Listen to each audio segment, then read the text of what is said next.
Minsan, nasasabi natin ang mga bagay na mas mabuting hindi sinasabi. Maaaring alam natin na nagkamali tayo at umiiling-iling pa. Ngunit madalas, hindi na pala natin namamalayan na marami na tayong naibabahaging impormasyon. Ang sobrang pagbabahagi ay isang sintomas ng hindi malusog na emosyonal na mga hangganan at maaari itong makapinsala sa iyong personal at profesional na buhay. Sa kabutihang palad, ang sobrang pagbabahagi ay madaling maiwasan sa pamamagitan ng kaunting awareness.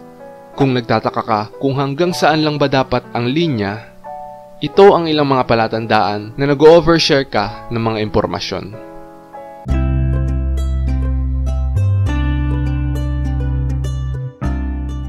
Number 1. Kinikwento mo sa mga estranghero ang buhay mo.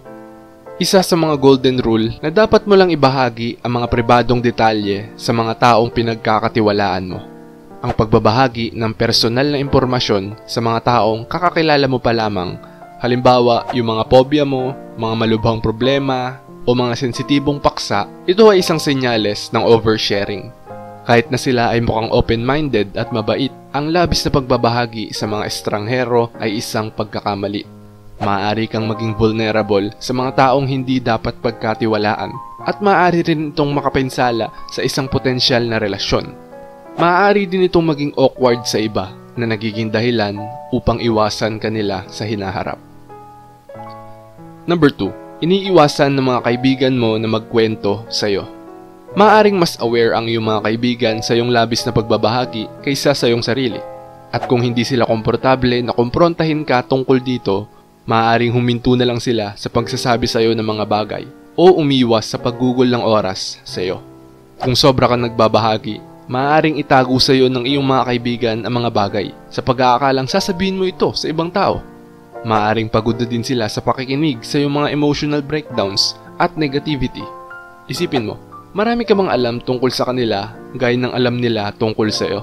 Kung hindi, maaaring hindi mo sila binibigyan ng tsansa upang magbahagi. Maaaring itulak palayo ng sobrang pagbabahagi kahit na ang iyong mga malalapit na kaibigan. Umiwas sa mga chismis. Huwag mo hintayin na tumigil ang iyong mga kaibigan sa pakikipag-usap sa iyo. Number 3. Masyado kang nagpo-post sa social media. Napakadaling mag-post ng mga update ng status, larawan, at lokasyon sa Facebook, Twitter, Instagram, at iba pa.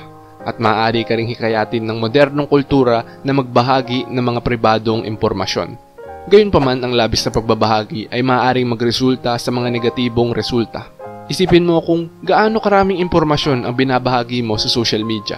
Pinupost mo ba ang bawat maliliit na detalye? Tulad ng kung ano ang iyong kinakain, kung ano ang iyong binibili sa Shopee, kung sino ang kasama mo, o kung saan ka nagpunta, o nagbabahagi ka ba ng mga personal na impormasyon tungkol sa iyong kalusugan, tulad ng isang kamakailang pagpunta sa ospital, o ang iyong mga relasyon, tulad ng isang nakapending na divorce. Kung oo ang sagot mo, malamang na nag-oversharing ka. Kaya isaalang-alang ang paglalaan ng oras upang pag-isipang mabuti ang mga bagay bago mag-post. Baguhin ang iyong mga settings. Dapat ang papayagan lamang na makakita sa iyong mga post ay ang mga malalapit na kaibigan. O maaari ka magpasya na wag na lang mag-post tungkol sa ilang mga partikular na paksa. Number 4. Hindi ka komportable sa katahimikan. Walang sino man ang tumatanggi sa pagkakaroon ng awkward na katahimikan, ngunit meron din namang komportableng katahimikan. Kung hindi ka makarelate, baka may problema. Ang mga taong hindi nagugustuhan ang katahimikan ay kadalasang pinupuno na lang ito ng kanilang sariling boses. Magsisimula silang magkwento ng mga personal na kwento. Kahit na hindi ito nakakatawa, hindi kawili-wili, o walang kaugnayan. Maaari rin silang magbahagi ng hindi naaangkop na mga impormasyon o napaka-personal na mga detalye sa mga taong hindi nila lubos na kilala. Kung palagi kang nakakaramdam ng awkward kapag walang nagsasalita, maaaring pinupuno mo ang katahimikan ng mga unnecessary na impormasyon. Subukang obserbahan kung ano ang reaksyon ng iyong audience. Maaaring mas gusto nila ang katahimikan. Number 5. Pinipilit mong magkampihan ang iba. Normal na magkaroon ng mga hindi pagkakasundo at ang kagustuhan ng pag-usapan ang mga hindi pagkakasundo sa iba. Ang hindi malusog na bahagi ay nangyayari kapag nagdrag ka ng ibang tao sa pag-uusap. Ang pangatlong tao na yon na hindi humiling na masangkot ay madalas na biktima ng iyong labis na pagbabahagi. Ang sitwasyong ito ay maaaring maging sanhi na makaramdam ang lahat na medyo hindi komportable, lalo na kung pinipilit mo ang isang magkakaibigan na pumili ng panig. Kung ang salungatan ay pumapalibot sa iyong pamilya, maaari ka ring magdulot ng discomfort sa pamamagitan ng pagtawid sa mga boundaries ng hindi sinasadya. Kapag isinasangkot mo ang iba sa iyong salungatan, kadalasang nararamdaman nilang obligado silang pumanig sa iyo kahit na hindi mo tahasang sabihin sa kanila. Ang sobrang pagbabahagi sa ganitong paraan ay maaaring maging sanhi ng mga tao na iwasan ka dahil ayaw nilang masangkot sa iyong mga problema. Bago ka magbahagi, isipin kung ano ang mararamdaman ng iyong kausap. Kung ayaw nilang madamay, huwag mo silang itamay. Kung ang hindi pagkakasundo ay seryoso, isaalang-alang ang pakikipag-usap sa isang profesional. Number 6. Lagi ka naghahanap ng pangalawang opinyon. Nahihirapan ka bang gumawa ng mga desisyon ng mag-isa? Isipin kung gaano ka kadalas humingi ng pangalawang opinyon. Kapag namimili, kailangan mo ba ng isang kaibigan upang patunayan ng iyong mga desisyon o kahit na gawin ang mga desisyon para sa iyo? Kapag pumapasok sa isang bagong relasyon, nag-a-apply para sa isang bagong trabaho, o gumagawa ng anumang iba pang mga desisyon sa buhay, kailangan bang tumawag o mag-text sa mga kaibigan at pamilya bago mag-decide? Palagi ka ba nagpapadala ng hindi hinihinging mga update sa buhay at mga larawan? Kung oo ang sagot sa mga tanong na ito, malamang na nag-oversharing ka. Ang pagsasanay kung paano gumawa ng mga desisyon sa iyong sarili, anuman ang opinyon ng iba, ay mahalaga sa buhay. At the end of the day, ito ay iyong buhay. Sa kabutiang palad, madaling ihinto ang ganitong uri ng labis na pagbabahagi. Ang kailangan mo lang gawin ay magkaroon ng kamalayan sa iyong mga aksyon at magsimulang maging mas independent. Number 7. Nakakalimutan mo ang privacy ng iba. Kung hindi mo pinahahalagaan ang iyong sariling privacy, madaling makaligtaan kung gaano kahalaga ang privacy sa ibang tao. Online, maaari mong makalimutan na hindi lahat ay gustong ibahagi ang kanilang mga larawan o lokasyon at may mga ibinabahagi ka ng walang pahintulot nila.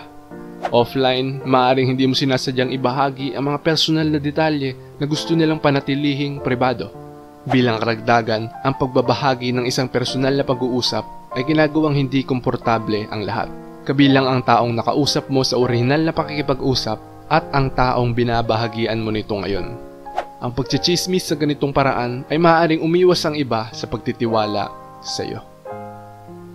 At number 8, hindi mo isinasaalang-alang ang damdamin ng iba kapag nagbabahagi. Maaaring mahirap mapansin na ikaw ay hindi sensitibo, lalo na kung walang nagsasabi sa iyo. Isaalang-alang ang senaryo na ito. Meron kang kaibigan na maraming taon na nahihirapang magbuntis. Nang hindi iniisip ang tungkol sa kanilang mga damdamin, nasasabik kang nagpapakita sa kanila ng mga larawan ng iyong bagong panganak at walang katapusang pinag-uusapan ang kagalakan ng pagiging magulang. Bagamat angkop ang paksang ito para sa karamihan ng mga tao, sa sitwasyong ito, maaaring lubos na magalit o maging hindi komportable ang iyong kaibigan. Ang sobrang pagbabahagi sa ganitong paraan ay hindi palaging sukdulan na ginagawang mas mahirap na mapansin. Halimbawa, malamang na ang iyong nag-iisang kaibigan ay hindi gaanong interesadong marinig ang tungkol sa buhay mag-asawa sa tuwing mag-uusap kayong dalawa. Ang pinakamahusay na paraan upang labanan ito ay ang magkaroon ng kamalayan at isaalang-alang kung ano ang pinagdadaanan ng ibang tao o kung ano ang kanilang mga karanasan. Ang pagbabahagi ay maaaring lumikha ng isang kapaligiran ng kahinaan at tiwala na nagpapahintulot sa isang relasyon na umunlad. Sa kabilang banda naman, ang emotional dumping, pagchichismis tungkol sa buhay ng ibang tao at pagbabahagi ng sobra sa maling lugar at sa maling oras ay magiging sanhi ng pagiging hindi komportable sa iyo ng iba. Kung ikaw ay isang salarin ng labis na pagbabahagi, maaaring idistansya ng iba ang kanilang sarili mula sa iyo upang maiwasan ang mga awkward na sitwasyon.